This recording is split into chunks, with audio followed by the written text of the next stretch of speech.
Hukum puasa 1 Muharram. Dari Abu Hurairah radhiyallahu anhu, Nabi Shallallahu alaihi wasallam bersabda, yang artinya, sebaik-baik puasa setelah Ramadan adalah puasa di bulan Allah, bulan Muharram. Hadis riwayat Muslim. Hadis ini merupakan dalil dianjurkannya memperbanyak puasa selama Muharram. An-Nawawi mengatakan, hadis ini menegaskan bahwa Muharram adalah bulan yang paling mulia untuk puasa. Syarah Sahih Muslim. Kemudian dari Abu Qatadah radhiyallahu anhu, Rasulullah Shallallahu alaihi wasallam bersabda, yang artinya, puasa hari Asyura, saya berharap kepada Allah, puasa ini menghapuskan dosa setahun yang telah lewat. Hadis riwayat Muslim. Dan setelah Nabi Shallallahu alaihi wasallam mendapatkan informasi bahwa puasa Asyura adalah kebiasaan puasa Yahudi yang paling agung, beliau bertekad tahun depan akan puasa tanggal 9 Muharram, agar puasa beliau berbeda dengan kebiasaan puasa Yahudi. Hadis riwayat Muslim.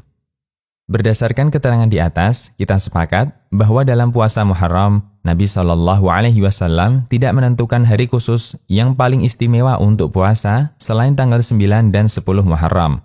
Beliau hanya menganjurkan memperbanyak puasa selama Muharram. Karena itu, tidak dibenarkan seseorang menyatakan ada anjuran khusus untuk berpuasa tanggal 1 Muharram atau tanggal sekian Muharram, sementara dia tidak memiliki dalil yang mendukung pernyataannya. Hukum puasa tanggal 1 Muharram.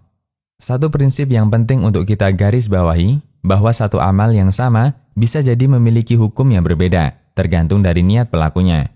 Rasulullah Shallallahu alaihi wasallam memberikan kaidah yang artinya, sah dan tidaknya amal bergantung pada niatnya, dan seseorang akan mendapatkan sesuai dengan apa yang dia niatkan. Hadis riwayat Bukhari dan Muslim. Sebagai contoh, misalnya, ada orang yang menyerahkan sejumlah uang kepada orang lain, ambillah uang ini. Ada 3 kemungkinan akad yang berlangsung dalam kasus ini. 1. Jika ia berniat mendermakannya, maka akadnya adalah hibah. 2. Jika tidak niat berderma, maka akadnya adalah qard atau utang, yang wajib dikembalikan oleh penerima uang. Atau 3. Akadnya wadi'ah atau titipan, yang wajib dijaga oleh penerima. Bentuknya penyerahan uang, namun hukumnya berbeda karena perbedaan niat saat penyerahan uang itu. Contoh yang lain, si A melakukan puasa di hari Senin tanggal 9 Dzulhijjah. Ada 3 kemungkinan hukum puasa tersebut. 1. Jika si A meniatkan puasa untuk qadha Ramadan yang menjadi tanggungannya, maka statusnya puasa wajib. 2. Jika si A meniatkan puasa sunnah hari Senin. Atau 3. Si A berniat puasa Arafah. Puasa yang dikerjakan sama, namun status dan nilai puasa itu berbeda tergantung niat orang yang melaksanakannya. Orang yang melakukan puasa tanggal 1 Muharram ada 2 kemungkinan niat yang dia miliki. Pertama, dia berpuasa tanggal 1 Muharram karena motivasi hadis yang menganjurkan memperbanyak puasa di bulan Muharram. Ini termasuk puasa yang bagus sesuai sunnah Nabi Shallallahu alaihi wasallam sebagaimana penjelasan di atas. Kedua, dia berpuasa tanggal 1 Muharram karena tahun baru, atau mengawali tahun baru dengan puasa, atau karena keyakinan adanya fadilah khusus untuk puasa awal tahun, dan seterusnya. Dr. Muhammad Ali Farkus, salah satu ulama Aljazair, menegaskan, perlu diperhatikan bahwa selama bulan Muharram dianjurkan memperbanyak puasa.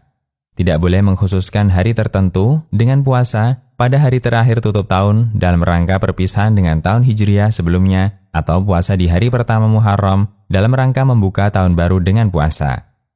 Kemudian beliau menjelaskan hadis yang menganjurkan puasa tutup tahun dan pembukaan tahun baru. Beliau mengatakan, orang yang mengkhususkan puasa pada hari terakhir tutup tahun atau hari pertama tahun baru, mereka dengan hadis palsu. Barang siapa yang puasa pada hari terakhir Dzulhijjah dan hari pertama Muharram, berarti dia menutup tahun sebelumnya dan membuka tahun baru dengan puasa. Allah jadikan puasa ini sebagai kafarah dosanya selama 50 tahun. Hadis ini adalah dusta dan kebohongan atas nama Nabi Shallallahu alaihi wasallam. Dalam hadis ini terdapat perawi bernama Ahmad bin Abdullah al-Harawi dan Wahab bin Wahab. As-Suyuti menilai keduanya perawi pendusta. Al-Lali al-Masnu'ah. Penilaian yang sama juga disampaikan Asy-Syaukani dalam Al-Fawaid al-Majmu'ah.